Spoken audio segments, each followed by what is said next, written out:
Ya, jadi array di sini basicnya adalah perulangan. Kalau teman-teman itu tidak paham dengan perulangan, nanti di array dan di materi selanjutnya itu akan kesulitan ya. Jadi minimal paham satu, misalkan dengan for-nya, while atau do while. Tapi kalau misalkan dengan for-nya nanti bisa di apa? Kalau untuk dirubah ke dalam while ataupun do while itu akan lebih mudah. Jadi minimal satu. Kalau yang paling gampang for ya sudah pakai for aja dulu nggak masalah. Ya, array itu apa sih? Array atau larik ya nama lainnya. Jadi array itu ini sama dengan tipe data, sama dengan variabel, sorry, sama dengan variabel. Variabel yang kita kenal biasanya kan ada variabel nama, variabel alamat gitu ya.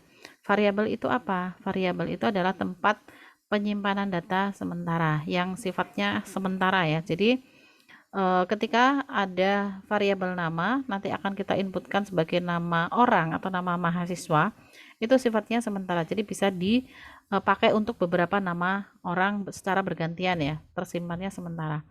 Nah, kalau yang sifatnya tetap itu namanya adalah konstanta. Namanya konstanta, ini tempat penyimpanan data yang sementara. Artinya, pada saat konstanta itu dideklarasikan, otomatis di dalam satu program itu nilai dari konstanta itu ya nilai yang sudah ditentukan itu tidak akan berubah. Beda dengan variabel. Kalau variabel isinya bisa dirubah-rubah nama satu, nama dua, nama tiga dan seterusnya. Nah, kalau array juga sama dengan variabel. Artinya di sini eh, bisa digunakan untuk menyimpan data juga sifatnya nanti bisa sementara. Nah, di sini untuk array sendiri secara teori adalah suatu tipe data terstruktur yang berupa sejumlah data sejenis yang jumlahnya tetap dan diberi suatu nama tertentu. Jadi sama halnya dengan variabel biasa, pada saat dideklarasikan itu kan ada tipe datanya ya. Tipe datanya apa? Ada karakter, ada string, ada integer, ada float, macam-macam ya. Jadi tipe datanya mengikuti dari bahasa pemrograman yang digunakan pada saat kita belajar di mata kuliah tertentu. Nah, kalau kita menggunakan C, berarti tipe datanya ya yang berkaitan dengan C++. Nah, array juga sama di sini. Array di situ sebenarnya adalah tipe data yang terstruktur. Artinya tipe datanya itu urutan. Namanya juga terstruktur ya, urutan. Jadi tipenya nanti dia harus sama. Nah, kalau variabel biasa, ketika menyimpan data ke dalam variabel, misalkan ada variabel nama, itu nanti akan disimpan secara bergantian. Jadi misalkan ketika programnya di running untuk menginputkan nama, satu namanya Fajar, kemudian mau menginputkan dua namanya Ani, kemudian tiga Ita, itu nanti prosesnya bergantian. Nggak bisa langsung barengan diinputkan tiga nama tersebut. Tetapi kalau array itu bisa digunakan di waktu yang bersamaan untuk menyimpan data yang dibutuhkan. Misalkan array nama, saya ingin menginputkan 50 nama mahasiswa. Ya, bisa langsung pada saat satu kali proses running program digunakan untuk menyimpan nama 550 mahasiswa. Ya, bedanya di situ ya. Jadi karena di array itu dia bisa menyimpan data yang lebih dari satu tetapi sifatnya adalah sejenis atau tipenya sejenis. Kenapa sejenis? Maksudnya gimana? Sejenis itu kalau variabel arraynya nama, ya hanya digunakan untuk menyimpan nama-nama saja, nggak boleh satunya nama, satunya alamat, satunya umur, nggak boleh. Jadi itu namanya beda-beda, tipenya beda-beda. Oke, kemudian dari nama-nama yang tersimpan di dalam array itu, karena kan namanya banyak, itu bisa dikategorikan sebagai elemen. Jadi nama satu, nama dua, nama tiga, dan seterusnya itu diakses menggunakan indeks ya. Kalau di array itu pengaksesan menggunakan indeks, tapi elemen-elemen array itu tersusun secara berderet atau urutannya. Nama tadi kan satu ada Fajar, ada Ani, ada Ita, ada Adi. Nah, itu Fajar itu berada di elemen satu, Ani di elemen 2, di Adi 3 dan seterusnya ya. Jadi dia tersusun secara berderet atau berjejeran ya. Nah, berjejeran dan diaksesnya secara random. Dia bisa mengakses secara random di dalam memori. Jadi untuk array itu bisa diakses menggunakan indeksnya. Nah, array di Bu, sini, maaf, suara ibu putus-putus, Bu. oh gitu, oke, sudah jelas. Untuk array di sini juga memiliki alamat yang bersebelahan atau berdampingan tergantung dari tipe datanya. Jadi karena array itu dia datanya berceceran atau berdampingan, maka di sini juga memiliki alamat yang berdampingan atau bersebelahan. Nah, array itu jenisnya ada banyak ya. Jadi ada satu dimensi, dua dimensi, ada n dimensi. Kalau satu dimensi itu yang kita pelajari sekarang, berarti satu dimensi itu hanya ada satu baris tapi kolomnya banyak. Tapi kalau dua dimensi itu nanti ada barisnya banyak, ada kolomnya banyak. Kalau yang n dimensi itu ada baris, ada kolom, ada ini sudah seperti kalau kita pernah melihat atau belajar Rubik atau main Rubik ya, itu kan ada sisi depan, sisi samping, sisi apa ya, kanan, kiri, atas, bawah, dan belakang ya, itu semuanya ada dimensinya. Itu yang n dimensi. Nah, tapi di sini kita akan mempelajari yang satu dimensi dan dua dimensi saja. Nah, di sini untuk elemen array yang tipenya sama tetapi isinya bisa beda. Artinya di sini yang sama itu hanya tipenya saja. Jadi bukan yang tipenya sama, yang sama itu hanya tipenya, bukan isinya ya. Jadi yang sama di sini adalah tipenya, tipe data dari array-nya.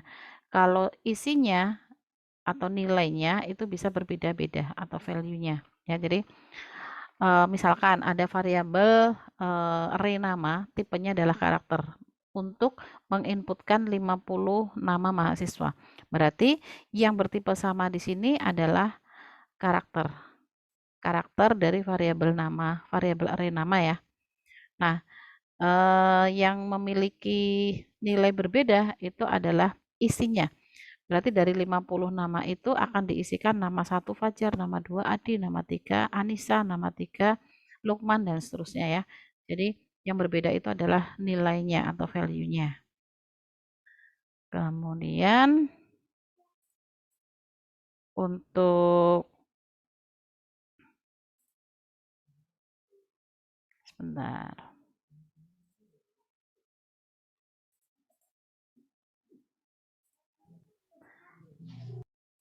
ketutupan. Oke, untuk mengakses elemen array. Nah, untuk mengakses elemen array di sini caranya adalah kita bisa mengambil dari indeksnya. Nah, indeks di sini kita bisa memulai dari indeks 0 ya. Indeks dalam array itu selalu diawali dari 0 ya. Jadi nanti pada saat deklarasi kita harus menentukan jumlah elemennya ada berapa. Sehingga nanti akan diketahui indeksnya. Nah, ini untuk ilustrasinya. Jadi array satu dimensi itu di sini hanya ada satu baris. Di sini ada satu baris. Ini kan barisnya satu ya. Barisnya hanya satu. Kalau ini ada kolomnya. Ini kolom 1, kolom 2, kolom 3, kolom 4, kolom 5, kolom 6, kolom 7, kolom 8. Nah, kolom-kolom ini disebutkan adalah elemen atau elemen 1, elemen 2, elemen 3, elemen 4, elemen 5 dan seterusnya.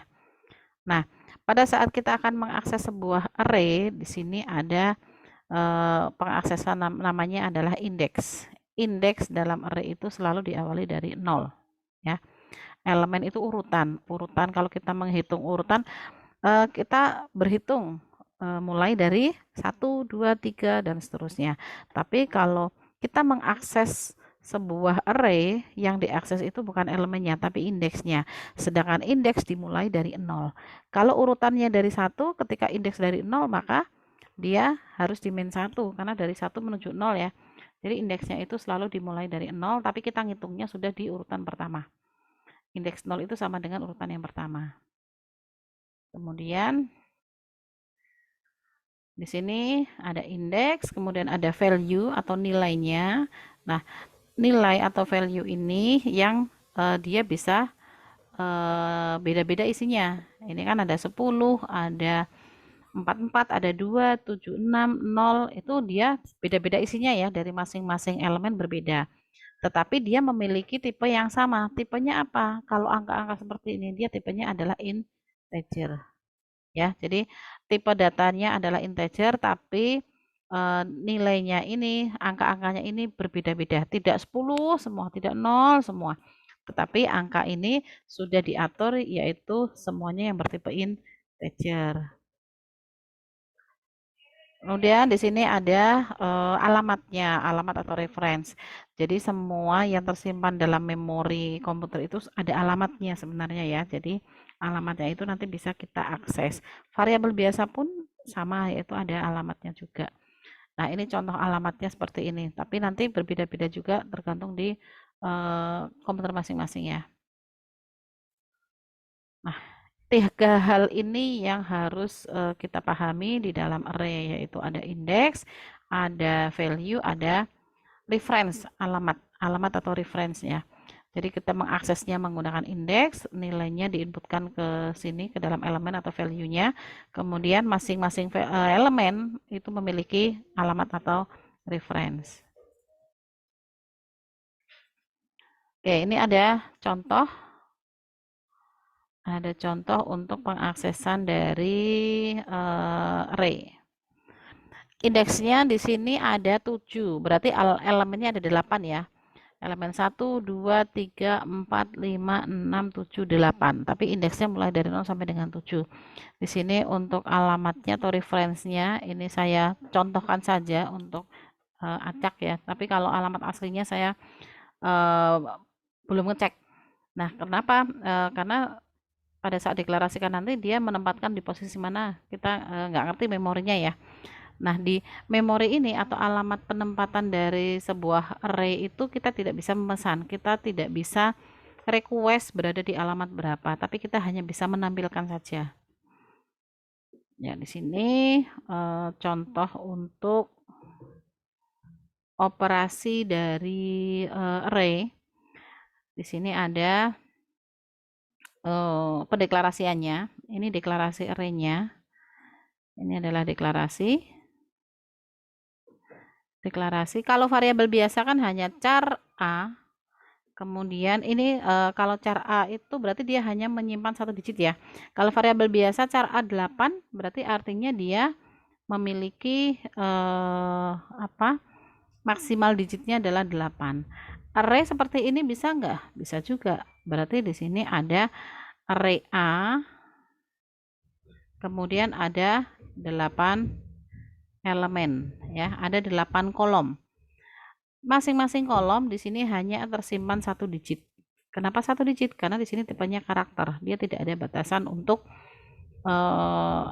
panjang digitnya, nggak ada aturannya. Nah, kalau misalkan kita mau menginputkan di sini adalah nama, misalkan di sini char nama. Nah, nama orang itu apakah ada satu digit? Enggak, pastinya lebih dari satu ya. Sehingga di sini tadi ada 8 elemen, di sini 8. Nah, kita aturkan lagi di sini diberi aturan. Aturannya saya itu mau setiap nama yang diinputkan ke dalam variabel nama di array ini panjang namanya hanya 10 digit. Ya boleh, di sini diatur dengan 10. Berarti ini adalah panjang digit, ini adalah jumlah elemen. Ya. Ini deklarasi array. Ini array, ini pun juga array, tetapi isinya dia value-nya dia hanya bisa menyimpan satu digit saja. Tidak bisa lebih dari satu digit. Yang 8 itu yang 8 ini adalah elemennya ya. Kemudian untuk mengakses array itu pasti selalu dengan perulangan. Nah, ini saya contohkan menggunakan for ya. Perulangan. Kenapa harus dengan perulangan? Karena di sini sudah ada elemennya. Untuk menuju elemen 1, 2, 3 sampai dengan 8 itu kan butuh perulangan ya. Diulang-ulang dalam satu baris ya. Kemudian di sini untuk mengakses alamatnya di sini menggunakan tambahan dan kemudian dipanggil nama array-nya, kemudian diikuti dengan elemennya. Elemennya kenapa bukan angka tapi dengan variabel i? Karena angka yang ini sudah dimasukkan ke dalam perulangan. Makanya di sini perulangan yang digunakan untuk proses menuju elemennya itu diganti dengan variabel. Makanya di sini dengan variabel. Nah, alamatnya ini dia dengan heksadesimal. Nah, teman-teman belajar di PPT ya untuk perhitungan heksadesimal, desimal, oktal, dan seterusnya. Oke, terus outputnya seperti ini.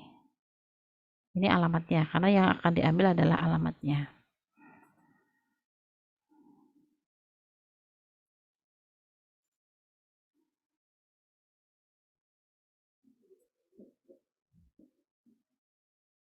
Kemudian selanjutnya, saya hapus dulu.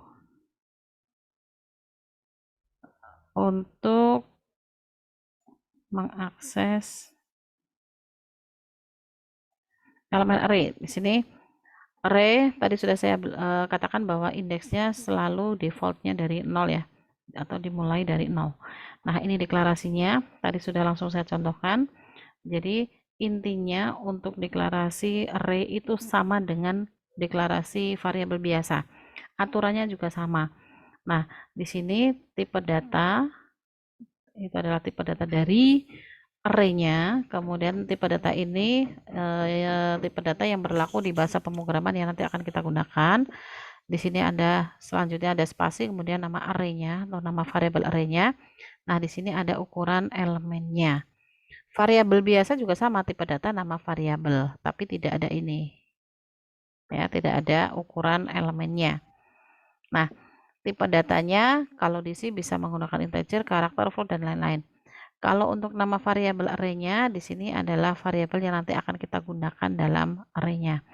Nah, untuk aturan membuat variabel sama dengan variabel biasa, jangan menggunakan ada awalan angka, kemudian tidak boleh menggunakan kata-kata atau perintah-perintah dalam C atau reserve forward yang di C++, kemudian mencerminkan nama isinya. Kalau misalkan variabelnya atau variabel array-nya itu lebih dari satu kata, bisa digunakan dengan tanda sambung ini ya, underscore ya, bukan spasi. Nah, di sini ukurannya ini adalah jumlah elemennya. Jadi isinya di sini adalah angka, nanti elemen.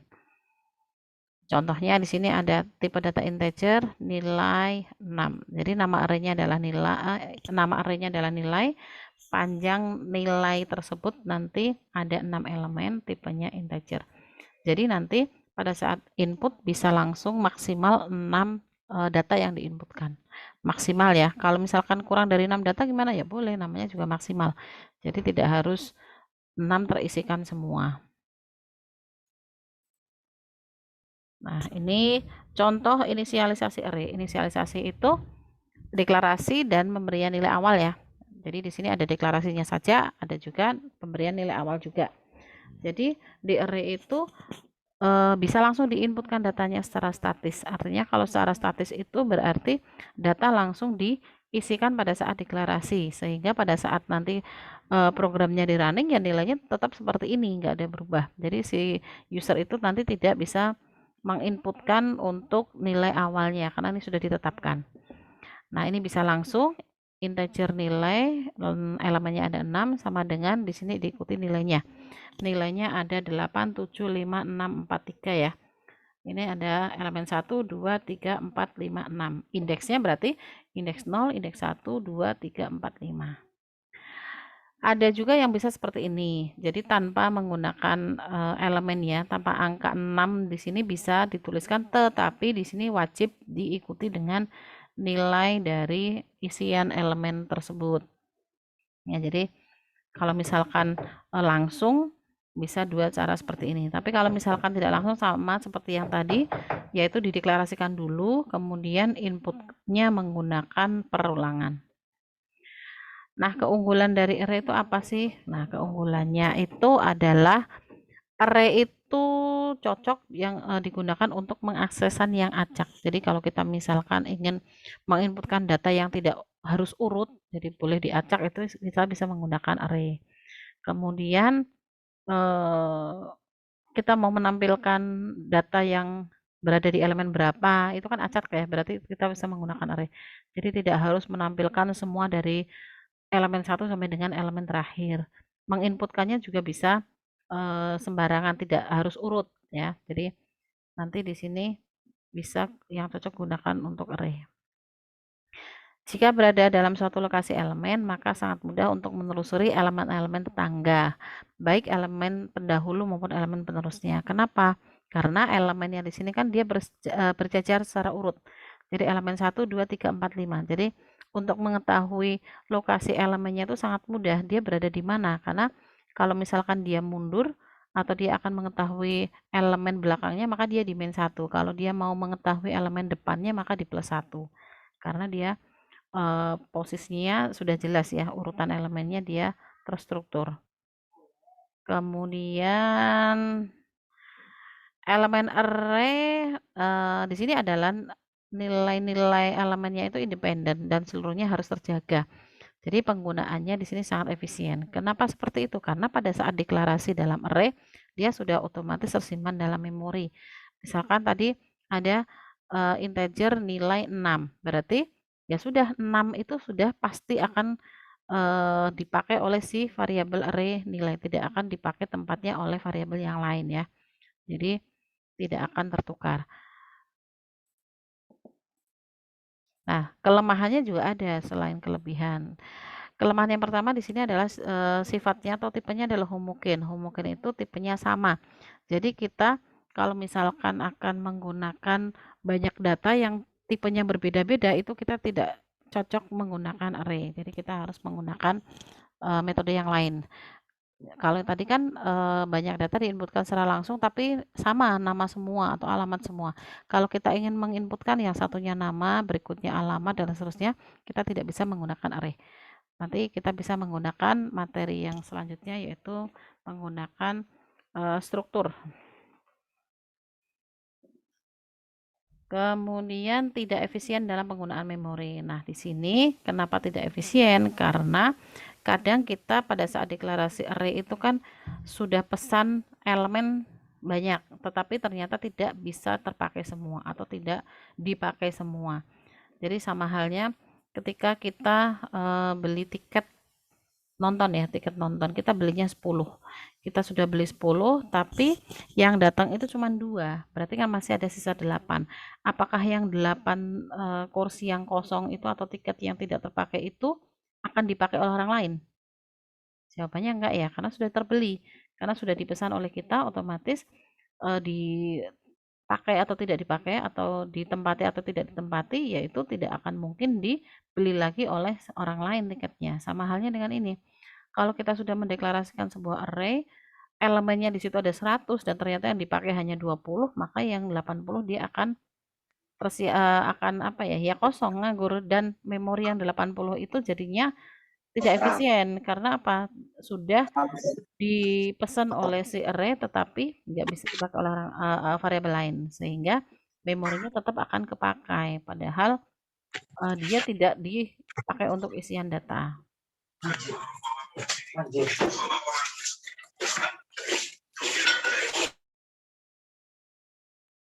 Oke, kemudian di sini menyiapkan banyak waktu untuk komputasi. Ya, ini jika programnya itu sudah apa ya, sudah banyak ya. Kalau masih di mata kuliah ini masih sedikit jadi tidak membutuhkan waktu komputasi yang begitu lama. Kenapa? Karena dia harus mengakses banyak memori. Nah, cuman materi array ini nanti teman-teman akan sering pakai di mata kuliah selanjutnya. Kalau nggak salah di web itu sering menggunakan array ya. Jadi teman-teman juga harus paham juga array karena nanti konsentrasi di kita itu kan ada web, ada mobile, ada multimedia ya. Jadi kalau yang konsennya ke coding nanti juga harus menggunakan array juga. Nah, di sini ada pada suatu aplikasi representasi statik tidak dimungkinkan karena memang ya statik itu kan naik turun ya nilainya tidak pasti. Jadi padahal ini sudah memorinya sudah pasti, elemennya sudah pasti sesuai dengan yang dideklarasikan. Oke, ini contoh implementasi array. Nama arraynya adalah Y. Di sini elemennya dia kosong. Kenapa kosong? Dia boleh. Kenapa? Karena ini bisa ada isinya langsung diikuti dengan nilainya.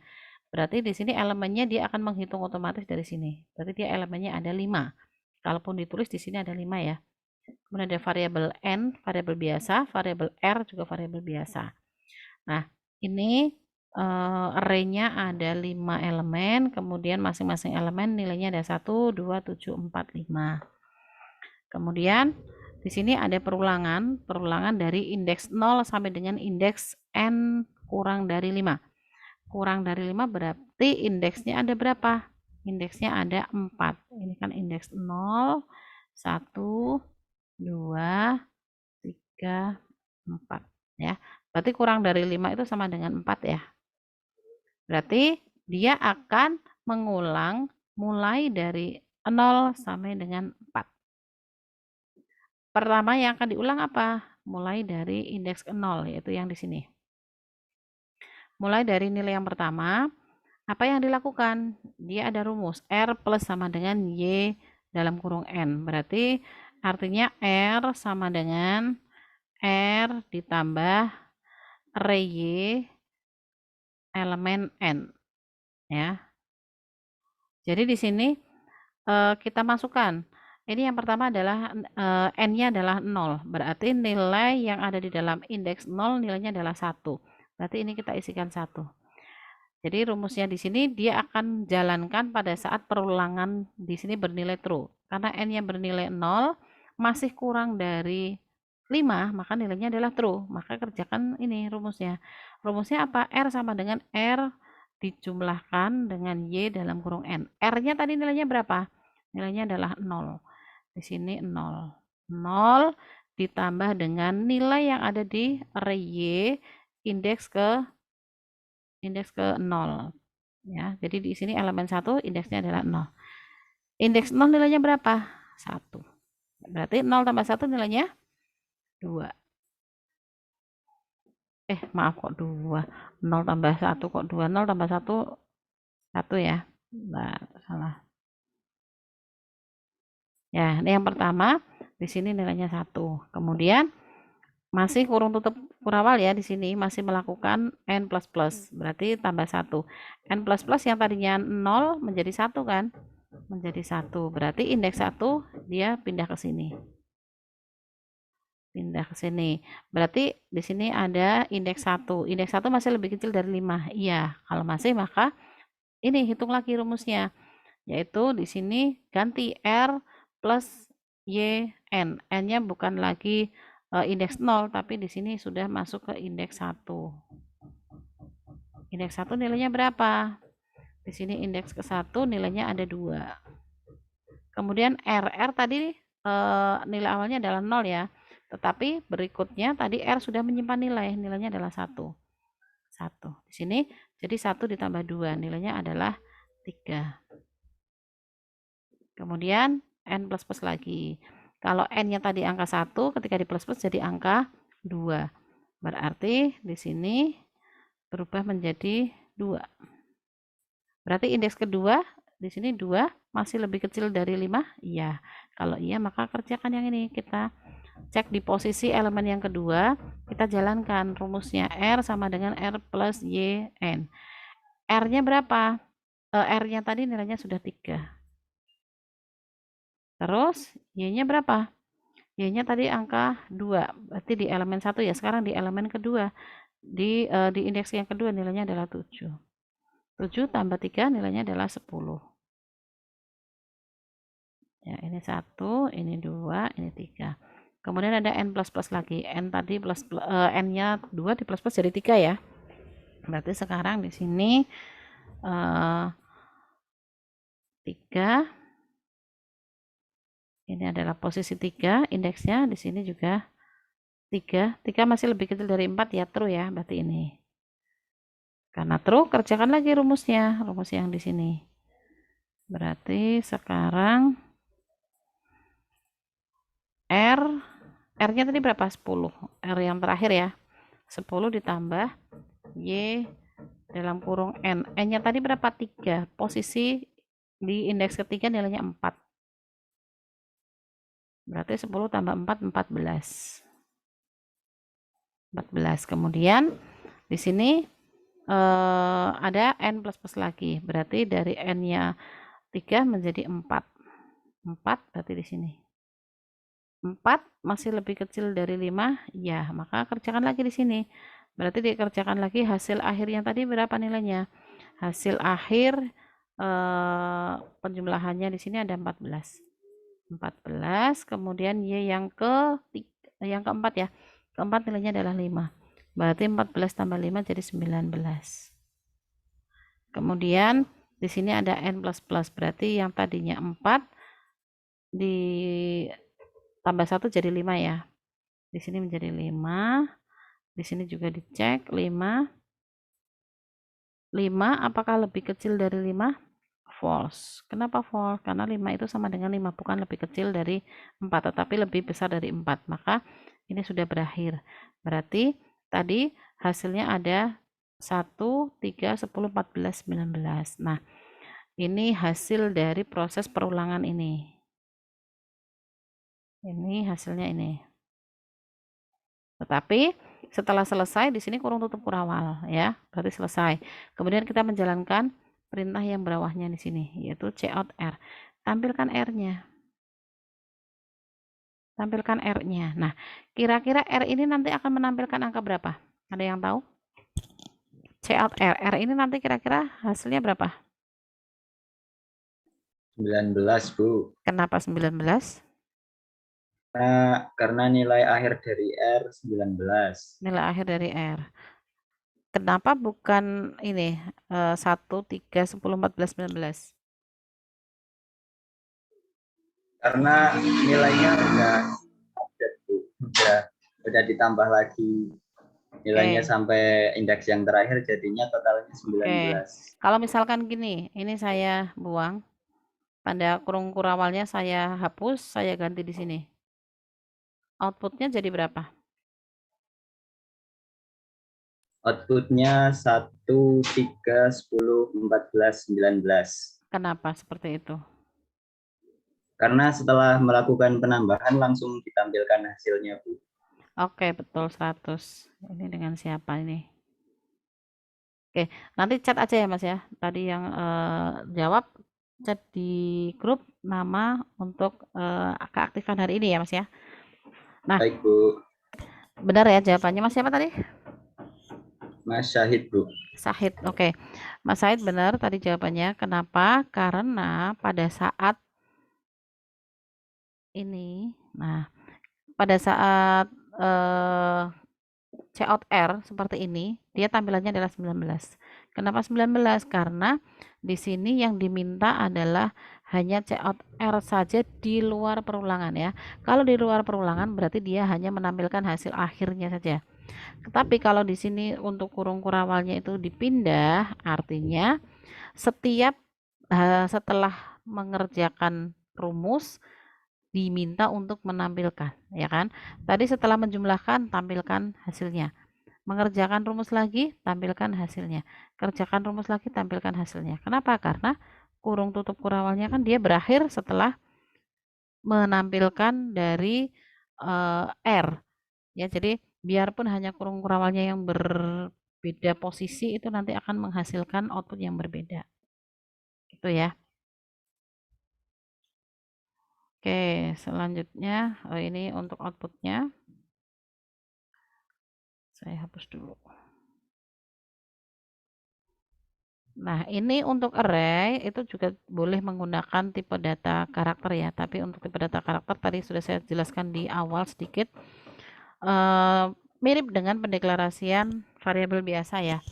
Nah, kalau misalkan di contoh tadi ada pendeklarasian variabel dengan tipe data karakter yang hanya 1 digit saja juga boleh. Berarti di sini dia hanya menginputkan ke dalam 3 elemen, tapi masing-masing elemen dia hanya bisa memuat satu huruf, 1 digit ya. Tapi kalau di sini ada angka 10, maka ini elemennya ada 3. Kemudian untuk 10-nya di sini ada digitnya atau panjangnya. Panjang dari masing-masing hari itu maksimal ada 10 digit. Ini prosesnya sama dengan yang tadi.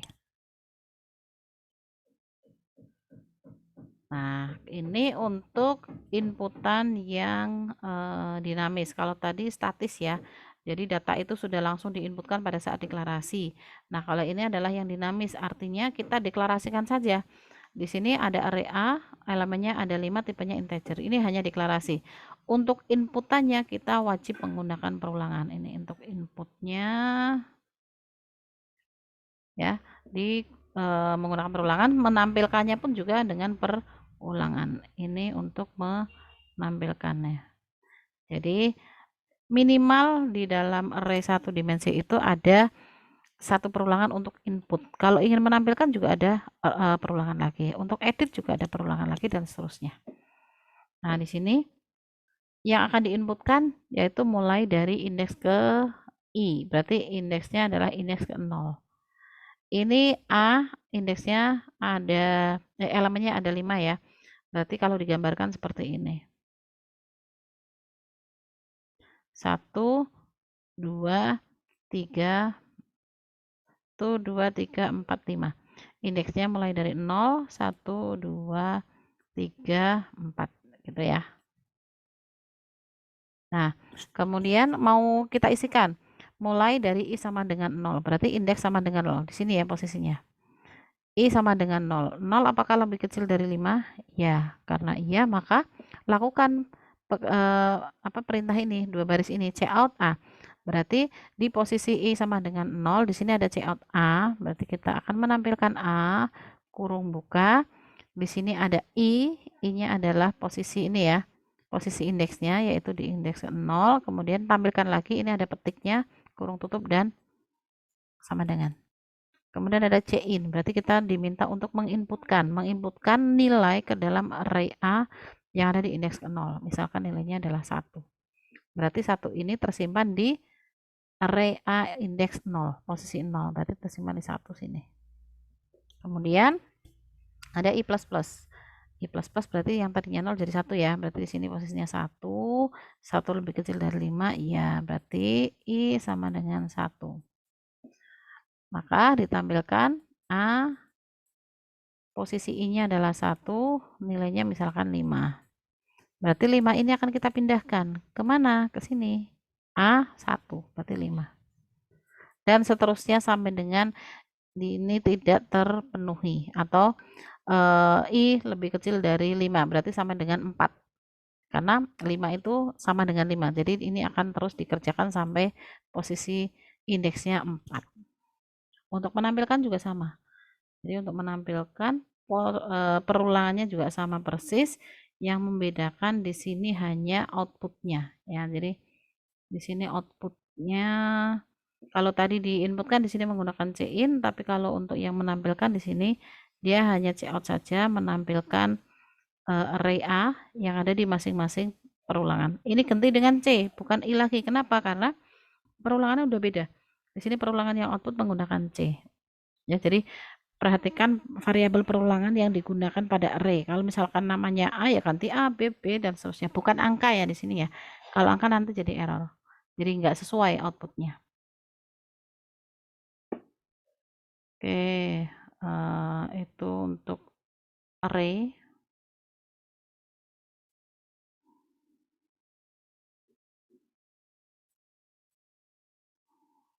Ini outputnya.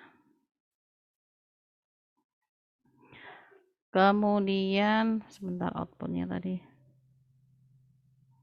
saya hapus dulu, kotor.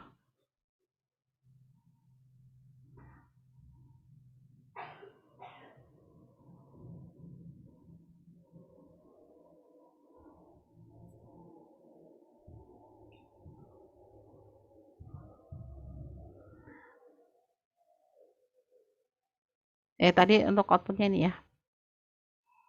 Jadi tadi yang diinputkan ini, kemudian untuk outputnya nih. Nah, kemudian untuk array di sini juga kita bisa manipulasi, jadi bisa edit ya, bisa edit dari nilai yang tadi sudah diinputkan. Jadi logikanya kalau edit itu kita menginputkan 2 kali ya. Yang pertama di sini sudah diinputkan terlebih dulu di dalam array A yang pada saat dideklarasikan ya. Jadi deklarasi langsung isi data atau inisialisasi. Kemudian di sini ditampilkan nilai yang tadi sudah diinputkan, kemudian di sini ada inputan data baru. Nah, penginputan array itu bisa acak, maksudnya di sini acak nih.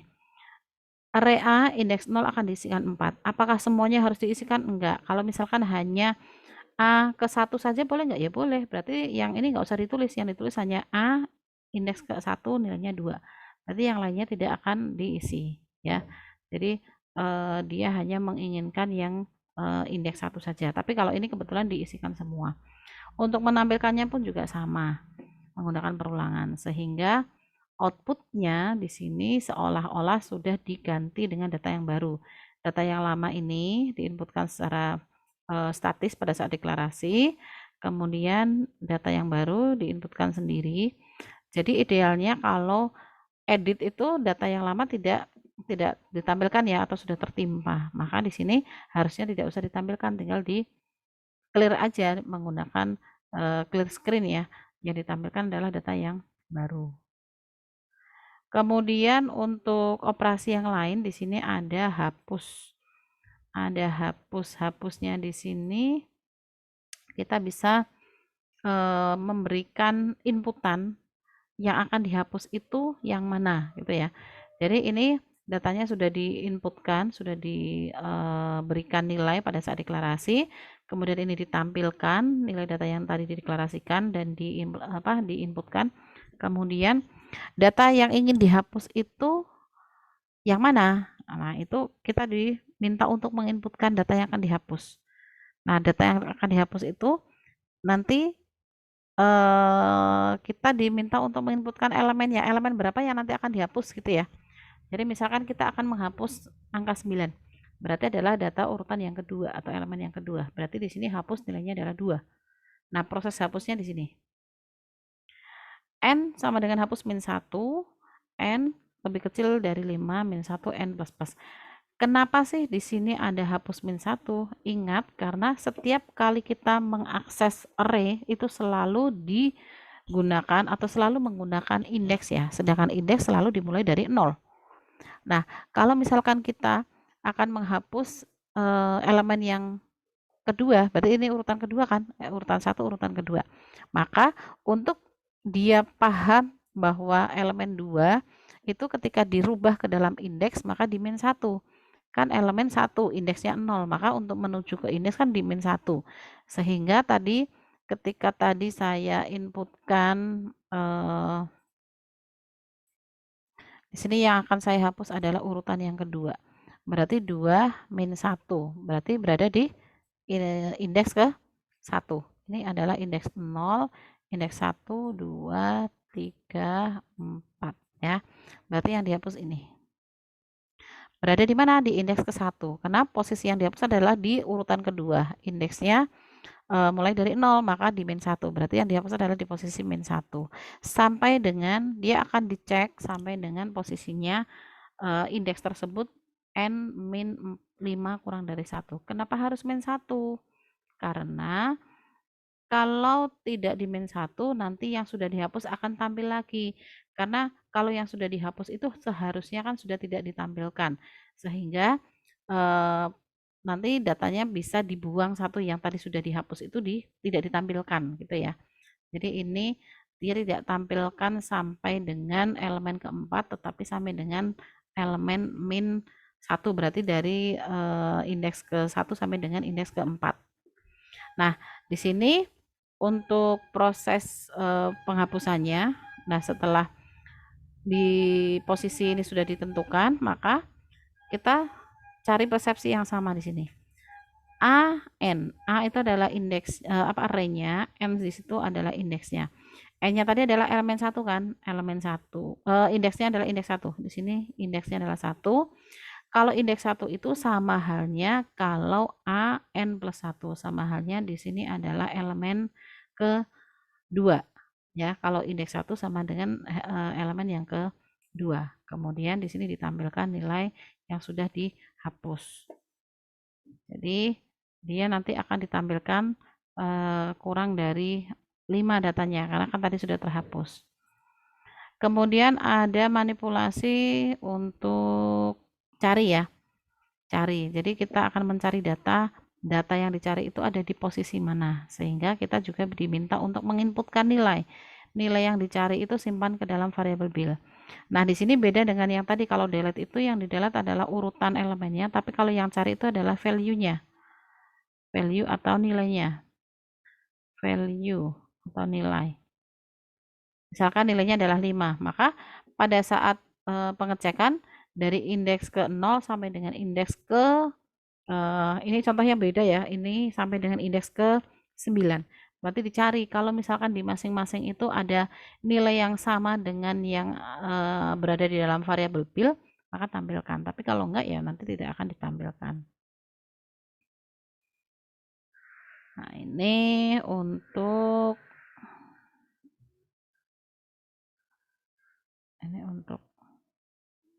sebentar.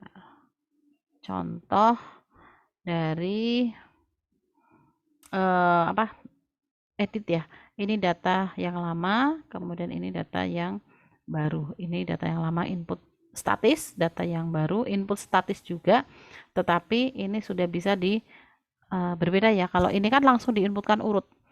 Inputnya langsung di indeks 1, 2 dan seterusnya langsung urut terisi semua. Tapi kalau yang ini statis tapi dia bisa sendiri-sendiri. Bisa diisikan semuanya, bisa hanya di elemen tertentu saja yang diinginkan.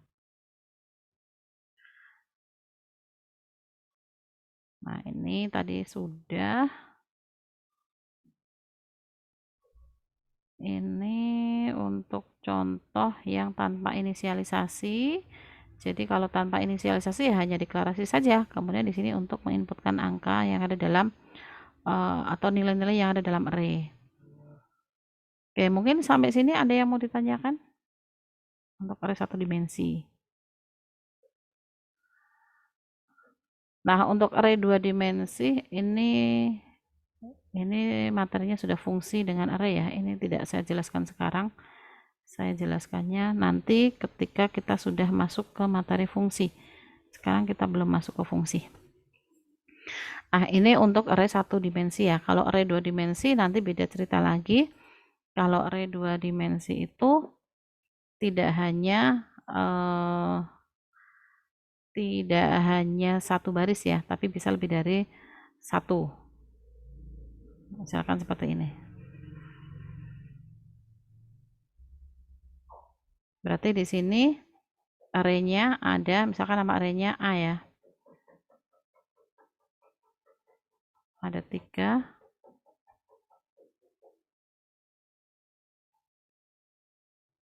Ini ada 4 ya. Jadi ini adalah barisnya, ini adalah kolomnya. Indeks barisnya tetap mulai dari 0, 1, 2. Ini juga sama 0, 1, 2, 3. Jadi kalau kita mau mengisikan angka di sini, misalkan di sini ada 4. Berarti 4 ini nanti terisikan di posisi array A, barisnya indeks ke 1, kolomnya di sini ada kolom yang ke 1 juga. Sama dengan 4. Nah, ini kalau 2 dimensi. Maka perulangannya nanti ada 2 perulangan bersarang. Nah, kita lanjutkan untuk besok ya. Atau mau sekarang?